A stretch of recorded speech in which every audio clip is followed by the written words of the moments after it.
आप देखेंगे कि आपकी बुद्धि की तीव्रता में एक अंतर आ जाएगा, सिर्फ इसलिए कि आप कुछ सरल सी चीजें कर रहे हैं। आखिरकार जो कुछ भी आप अपने जीवन में करना चाहते हैं, उसे लेकर आप में कितनी स्पष्टता है, इसी से सब तय होता है। हमेशा ऐसा होता है, हाँ या ना? अगर आप में स्पष्टता नहीं है तो आप आत्मविश्वास से इसकी भरपाई करने की कोशिश करेंगे। आत्मविश्वास स्पष्टता का एक बहुत ही खराब विकल्प है। यह ऐसे है मानो कोई व्यस्त हाईवे है, गाड़ियां तेज रफ्तार से दौड़ रही हैं,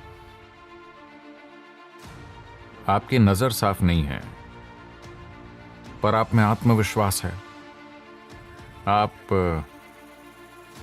आप अपने राशिफल की ओर देख सकते हैं। आप जानते हैं राशिफल?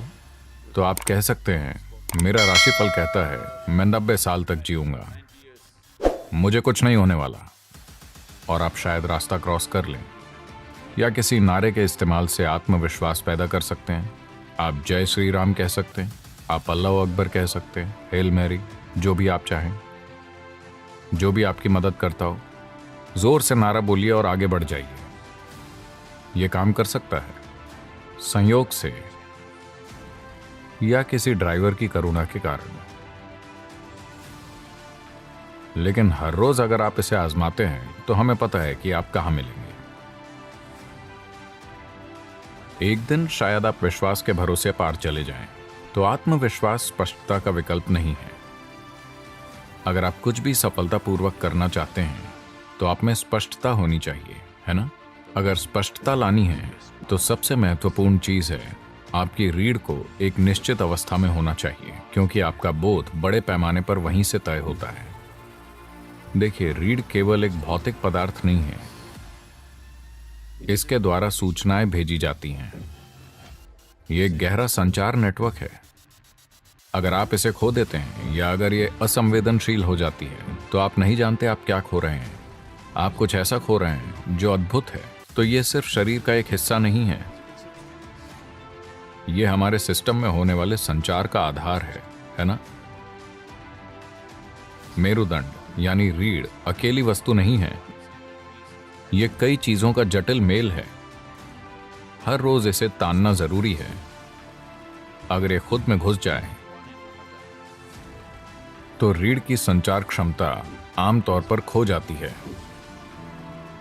तो ये योग नमस्कार रीढ़ के कमर के इलाके को जबरदस्त तरीके से सक्रिय कर देता है। ये रीढ़ की मांसपेशियों को मजबूत करता है, रीढ़ को ताकतवर बनाता है, ताकि उम्र बढ़ने पर रीढ़ के झुकने से जो नसों में दर्द होता है उससे बचा जा सकता है। और अगर पहले से ही नुकसान हो चुका है तो आपकी रीढ़ को फिर से नया करने का सबसे अच्छा तरीका योग नमस्कार होगा। इसके फायदे पूरे शरीर में होते हैं। योग नमस्कार अपने आप में एक बहुत ही सरल और संपूर्ण प्रक्रिया है। ऊर्जा का एक प्राकृतिक चढ़ाव होगा। आपको बस अपने पांवों को एक साथ रखकर और उकड़ू बैठना होगा। तो उकड़ू बैठना सबसे अच्छा है। अगर आप अपने पंजों को एक साथ रखकर बैठ सकते हैं। आप में से ज्यादातर ऐसा नहीं कर सकते, फिलहाल बहुत कम लोग कर पाएंगे। हम बहुत ज्यादा ऊर्जा नहीं चाहते हैं।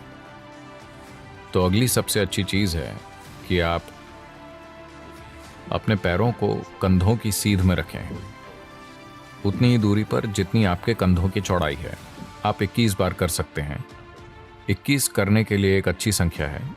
अगर आप उतना नहीं कर सकते तो 7 से शुरू कीजिए, धीरे धीरे।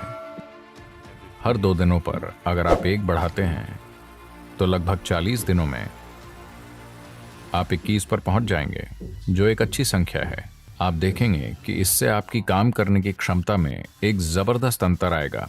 अगर आपकी बुद्धिमानी, आपकी बुद्धि की तीव्रता को मापने का कोई तरीका हो तो आप अंतर आता हुआ देख पाएंगे।